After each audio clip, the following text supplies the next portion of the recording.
حیدر عباس رضوی صاحب، ایک طرف تو عالمی بینک کا آپ کے سامنے ہے کہ کیا حشر ہے پاکستان کا، بے روزگاری کہاں پہنچی ہوئی ہے، غربت کہاں پہنچی ہوئی ہے، افلاس کی سطح کیا ہے، کتنے لوگ ملک سے نوجوان باہر چلے گئے ہیں۔ اور دوسرا سر، میں ضرور پوچھنا چاہوں گا کہ آخر ایک سال میں محترمہ مریم نواز نے ایسا کیا کر دیا کہ سندھ کی عوام چیخ چیخ کر کہہ رہی ہے کہ آئیے اور آ کر مریم نواز جیسا وزیر اعلیٰ ہمیں چاہیے۔ واقعی ایسے حالات ہیں، کیونکہ آپ تو بہت کراچی کی سیاست کو بڑے قریب سے دیکھا ہے۔ اور دوسرا یہ کہ باہر سے امداد ہم کیوں لیں، ہماری غیرت اس بات کی اجازت نہیں دیتی ہے۔ اوور آل میں آپ کا پوائنٹ آف ویو چاہوں گا سر۔ بہت بہت شکریہ ڈاکٹر صاحب۔ سب سے پہلے آپ کو، جناب خضر حیات صاحب کو، ریاض بسرا چھوٹا بھائی ہے میرا، ان کو، اور ایک طویل عرصے بعد اپنے دوست اور بھائی مولا بخش چانڈیو کو سن کر بہت خوشی ہوئی۔ ان سب کی خدمت میں میرا سلام ہو۔ جہاں تک آپ نے بات کی ہے، اس بات کی کہ جو پاکستان کی معیشت کی صورتحال ہے، جو اشارے ورلڈ بینک کی رپورٹ کی طرف سے آئے ہیں وہ یقیناً سنجیدہ ہیں، مگر دوسری طرف جو اس وقت ایک بین الاقوامی صورتحال ہے، پاکستان کی جو سفارتی سطح پر ساری دنیا میں پذیرائی ہے،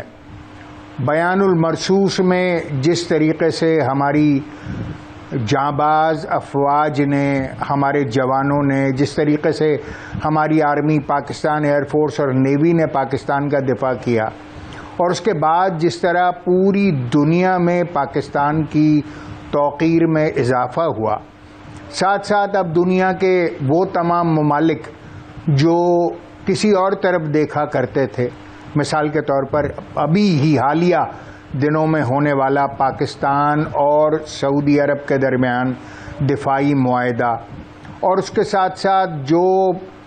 ابھی قطر میں جو صورتحال ہوئی، اس میں جو ایک کانفرنس ہوئی، انٹرنیشنل اسلامک کانفرنس ہوئی، اس میں پاکستان کا کردار، اور دیگر حوالے سے چائنا کے ساتھ مزید گہرے ہوتے تعلقات، ان سب کی ریفلیکشنز جو ہیں وہ پاکستان کی اکانومی پر گریجولی آ رہی ہیں، اور آہستہ آہستہ وہ واضح ہونا شروع ہو جائیں گی۔ یقیناً پاکستان کی معیشت کو اس سے مزید تقویت ملے گی۔ بہت ساری جہاں پر مشکلات ہیں، بہت سارے جہاں پر چیلنجز ہیں، جس طریقے سے آئی ایم ایف کا ابھی تک ایک دباؤ ہے پاکستان کی معیشت کے اوپر، وہ اپنی جگہ پر ہے، مگر سفارتی سطح پر پاکستان کی جو مسلسل کامیابیاں ہیں، اس پورے خطے میں جس طرح پاکستان ایک طاقت کے طور پر تسلیم کیا جا رہا ہے، اس کے ثمرات ابھی پاکستان کی معیشت پر نمایاں ہونے میں تھوڑا سا وقت لگے گا، مگر انشاءاللہ صورتحال بہت بہتر ہے۔ پاکستان میں جتنے بھی تاجر ہیں، خصوصی سے انڈسٹریلسٹ ہیں، کراچی میں موجود ہونے کے حوالے سے جتنے انڈسٹریلسٹ ہیں، اس میں کچھ سے تو یقیناً میری ملاقات رہتی ہے، ان سب کا خیال یہی ہے کہ پاکستان اکنامکلی ٹیک آف کرنے جا رہا ہے۔ اب تھوڑا سا انتظار کر لیتے ہیں، اس کو دیکھ لیتے ہیں۔ جہاں تک بات آپ کر رہے ہیں محترمہ مریم نواز صاحبہ کے بیان کی، تو جو کچھ انہوں نے بلاول بھٹو صاحب کے لیے کہا ہے، اس بات سے قطع نظر ظاہر ہے کہ دونوں وفاق میں بڑے اتحادی ہیں، اور ان لوگوں کو اپنی چیزوں کو آپس میں طے کرنا ہے۔ یہ بیان تو یقیناً ان کا جو ہے، میں اس کو اپریشیٹ کروں گا کہ دنیا سے امداد لینے کے بجائے ہم اپنی طرف دیکھیں اور خود اپنے وسائل کی بنیاد پر اپنے سیلاب زدگان بھائیوں کی